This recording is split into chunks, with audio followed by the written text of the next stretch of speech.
Welcome to EduTips, a side project of the Cult of Pedagogy podcast where I share one quick idea to make your teaching better. This is Jennifer Gonzalez, and I am your host. This EduTip is sponsored by Pear Deck. Imagine if you could engage every student in your class every day.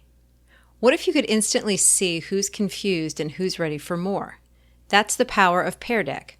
With solutions rooted in active learning and formative assessment, Pear Deck was created by educators to make it easy to connect with learners of all ages and abilities across every subject, every grade, every day. And here's some great news for you. Pear Deck is offering all of today's listeners 90 days of Pear Deck Premium access for free. Just visit peardeck.com/cultofpedagogy22 to get started. Today's EduTip is find teachable moments in the downtime. If you look at the total time you and your students spend together during the school day and subtract from that time the number of minutes you spend actually teaching, you'll end up with a lot of time.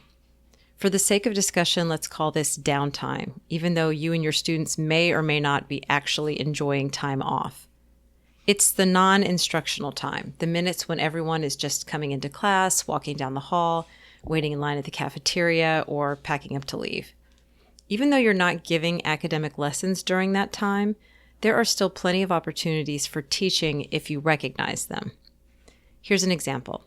Say you're in your room on your planning period and you walk down to the office to get something. On the way, you run into one of your students who is walking in the same direction.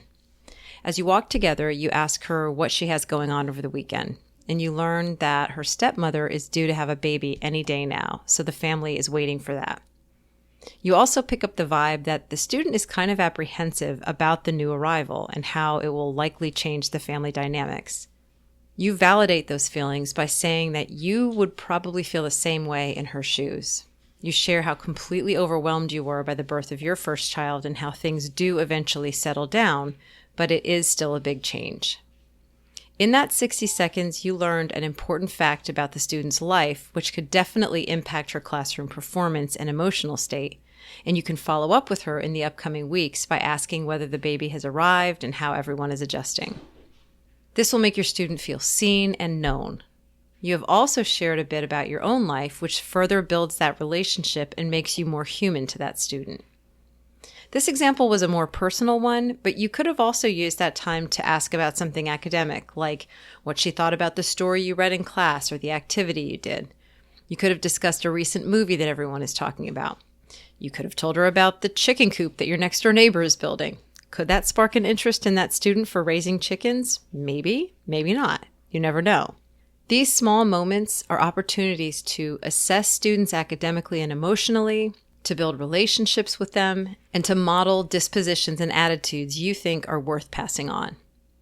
Am I not just describing regular conversations that people have all the time? Yes, but the twist here is the intentionality.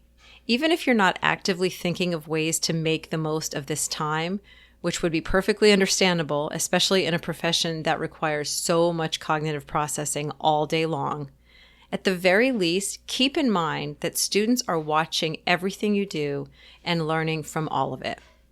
That's your tip for this time. You can find a written version of these tips at cultofpedagogy.com/edutips.